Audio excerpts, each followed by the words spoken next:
Welcome to Psychology to Live By. Today is a Q&A with some very emotionally intelligent people. And our topic is creating psychological safety in teams. In this first part of the series, we ask the question, why is that important? And our wonderful participants have watched the podcast, and which you can see or listen to at my website, drchris.life. But I'll do a quick summary now before we go into our Q&A. So what do we mean when we say psychological safety? It's a group environment where everyone feels they'll be appreciated and respected, and where they feel free to speak up. This type of social support and mutual trust creates good mental health as well as nurturing high performance. Now, one of the reasons for this is that in such an environment, people respond with less stress to objectively challenging situations. Now, the physical correlates of this include lower blood pressure, slower heart rate, less inflammation, more relaxed muscles. And psychologically, it produces a general sense of calm and feelings of being connected to others.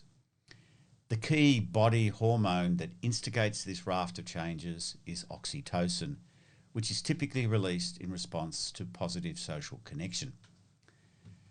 So psychological trust, along with a sense of shared purpose, creates what one writer calls a virtuous oxytocin circle, where oxytocin breeds prosociality, which encourages a positive appraisal of stress, which then means we release more oxytocin, and so on. So in such a team environment, work becomes a shared, meaningful challenge, and engagement and passion drive performance. In the podcast, it's concluded that creating a sense of psychological safety is one of the most important things we can do to create sustained high performance and personal thriving. So it's very, very important indeed. All right, so let's move to our wonderful participants, our emotionally intelligent participants. Hi guys, as always, I'm impatient to hear what's your thought of the podcast, what insights and questions that it might have triggered. I'll let whoever wants to jump in first jump in. So Terry, I think you're talking, but not, you're muted. I will speak in. Okay. So it's two thoughts came to mind. One is, how do you do this in a culture where so many meetings are still done by Zoom? And then the second one was, it kind of reminded me of a concept called practical idealism, which was, I think that was created, first brought to light by John Dewey in the 1900s. And then, but where I found out about it was how Ghandi really took it from a concept of workplace and like brought it into a more human way of looking at it. Yeah. And the way that he looked at it was an emphasis on the alignment of what is right with what is possible. And I thought that was a really a sort of a really interesting way of kind of looking at like things. And you can apply that to business, to life, to politics, to anything. So that's kind of what I was getting from it. Well, that's a lot. So we'll do our best. So there are two things there. One is the issue of how do you create psychological safety in this kind of video conferencing circumstance. And the second is, what did you call it again? Was it positive idea? No, was it? It is called practical idealism. Yes, and John Dewey, the American. I think pragmatist 1900s, philosopher. early like 1900s. Yeah. Okay, well, let's start with the first one. It's a really good question, and obviously, human beings are designed. We are designed to be in close proximity to each other. We're not actually designed to do what we're doing here,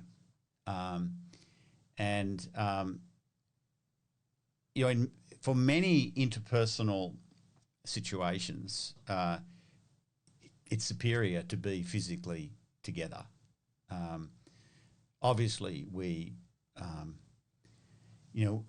if there are people arrayed around us, we can be observing all kinds of things that we would miss in this environment. So I think just knowing that is very important, that one has to be more explicit and more purposeful about creating psychological safety. For example, if you were having a team meeting in this medium, I think if you were running the meeting, you'd have to be more conscious that everyone, does have an opportunity, or indeed does speak. There is a tendency, I've noticed, I don't know whether you guys have noticed, that people are tired of seeing their own faces on this, and they turn their videos off. Now, I think that's understandable, of course, but I think there needs to be more of a practice of keeping those cameras on, so that otherwise people can sort of drift away and not be connected, or if they're not happy with something, you're not going to pick it up. So I think some discussion around that. Part of that discomfort, by the way, is the self-view component of this. So if the platform allows it, like as Zoom does, for example, you can turn the self-view off. I think people do get tired of seeing themselves as it were in a mirror while they're talking to other people, which is very unnatural. I think the other answer to that question is balancing in-person connection with as well as video conferencing. Now, I know that's difficult in companies such as yours, Terry, where it's an international company and you have people working remote. But I presume you make efforts to visit people, and I think that's super important. I guess in a sense the practical thing is that this issue is actually explicitly discussed as well. Is to say, how do we, and let everyone contribute to that. How can we stay connected and involved? I think, but it is an evolving question. Now, the second, this practical idealism, and just remind me, Terry, it's a sort of congruence of what's right, and what's possible. Is that correct? Correct. Yeah. So, in terms of psychological safety, let's see if we can forge some connections. Dewey's sort of pragmatic philosophy, I've actually been quite influenced by, and I guess I frame it slightly differently in terms of what I call a realistic optimism. And this is the idea that we should always be doing what's possible, right? So you can sort of see. But I have a question for you, Terry, before I dive in too deep. When you say what's right, was Dewey talking about what's realistic, or is he talking more in a sort of moral sense? I wouldn't say that it was Mahatma Gandhi's take on what John Dewey said. Yeah, okay. And adding that insightful, more holistic approach to it versus a pragmatic approach, and trying to marry those two together to make it about society, which kind of leaned into me. If you're trying to make a meeting safe and you're trying to build a team and have them all go in the same direction, if you can marry those two things together, then I would argue that that's culture. Yeah, I agree. No, that's clarifying. So, I mean, we could substitute in the word wisdom for what's right as well. There's a sense of what. And when I talked about high performance as this marriage of trust and a kind of shared purpose, I think when you get a group together and there is this sense of we're working towards something that's right, we're working towards something that's worthwhile, we're agreeing on some core values, and these are inspiring us. So if you've got that shared purpose and this sense of I'm a valued and trusted member of this group, what typically happens is each person then becomes more creative. They become more intelligent because, to put it more negatively, if that's not the case, if we're feeling defensive, if we're feeling unvalued, our brain goes into a more sort of fear-based mode. And so we're preoccupied with how we're going to survive and how we're going to look good. In other words, we become very self-focused.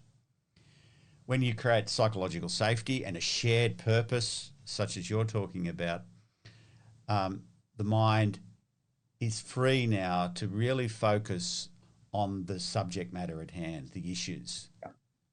And my own research into creative process, it's very clear that when people do that, they become more creative, right? They become more exploratory. They're willing to venture things they're not sure about. And so I think one of the reasons you get high performance is that it unlocks the innate creative potential of everyone. And it does that in a shared environment. And most creativity happens in shared environments. The image of the solitary artist is more of an exception than a rule. It's an important exception, but most creativity has always happened in group contexts. And there are always group contexts where people feel psychologically safe. Whew, I think we've actually navigated those 2 points. I was a bit worried at first. That was excellent. What else, guys? Well, if I may say this, one of the things that I've always felt has made you so successful, Terry, or why you've had such a successful company, is because of the way that you've supported your staff. And I think that what came to mind as soon as I listened to this podcast was micromanaging. And you've never done that. You have always given the people you've worked with the freedom and the ability to kind of run with it. And I think some people are able to do that really well or in their own ways. I don't know if everybody's able to do that, but I guess that you figure that out in time. But I think it's really important not to micromanage and allow people the autonomy or even as parents. Yes. And we want to. Boy, do we want to micromanage. And at some point, they turn rebellious. Yeah. You have to let them go. Yeah, so if you think about what micromanaging is communicating to a person, it's generally communicating, I don't trust you, right? Or it's communicating, I don't believe in your capacity. And again, as soon as a person responds or receives that communication, and it's obviously an implicit communication, as I was saying earlier, their system tightens up. And they feel disrespected. They become distracted with negative emotions. And of course, micromanaging is different to, sometimes people need direction and support. That's a completely different thing. But what we're talking about there is actually a lack of faith in a person. And it's, we all know what that's like when people underestimate us. It's not pleasant. And in our evolutionary past, that would have been a very substantive thing. For example, in the Stone Age village in the African savannah, being underestimated means you've got lower status in the village. It would have meant that you're not provisioned as well as others in the village. You wouldn't attract mates, as good mates, and so on. And that would have an immediate impact on your whole life experience and probably permanently. So no small deal in terms of what was selected for in natural selection in terms of how we might respond to not being rated, to not being trusted. Yeah, that's a great point, Colleen. Fantastic. Which just leaves you, Chris, and here we go. I suspect, as usual, we're in curly question territory. I'm not sure. My thought is one of the things that kind of rattled around my brain as I was watching this is how to think about ego on the part of the individuals that are comprising the team. and how, my immediate thought was that, like, there is, management can create an environment that fosters psychological safety, but if you've got an individual or a person on the team whose ego is really, really strong, really, really high, does that impede the ability for that psychological safety to actually take root across the wider team, or even with that individual? Maybe not. I guess I'm trying to think of, like, how people with that strong ego might call it, be immune to a psychologically safe workplace. Or should I be thinking about that differently and thinking, okay, well, what is the source of the ego that we should be trying to tamp out? Okay, so there's a few things I think to tease apart here. The word ego is notoriously difficult. It's often used as a pejorative, as a bad thing. But equally, one can talk about what we call ego strength, which is generally thought to be a positive thing, right?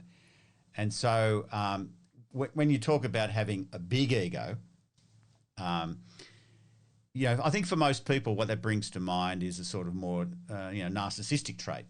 Something like where the person has an elevated view of themselves, so I think we need to be careful about how we talk about this. Sure. So, in terms of having what one might call a healthy ego, I don't think that's an impediment to one's own psychological safety or other people's. And I'll explain why. And that's because I think a healthy ego is actually a kind of ego strength which is sort of paradoxical in a way, or in that really confident people tend to forget themselves. Right. In other words, in the flow of action, they're not so much thinking about themselves. It's that there's not insecurity there that's elevating the need to be projecting a strong ego, right? So I think in those terms, it's a funny sort of thing to say that people with ego strength haven't got big egos. It's more like the question of ego becomes less and less important for them. Right. Yep. Yeah.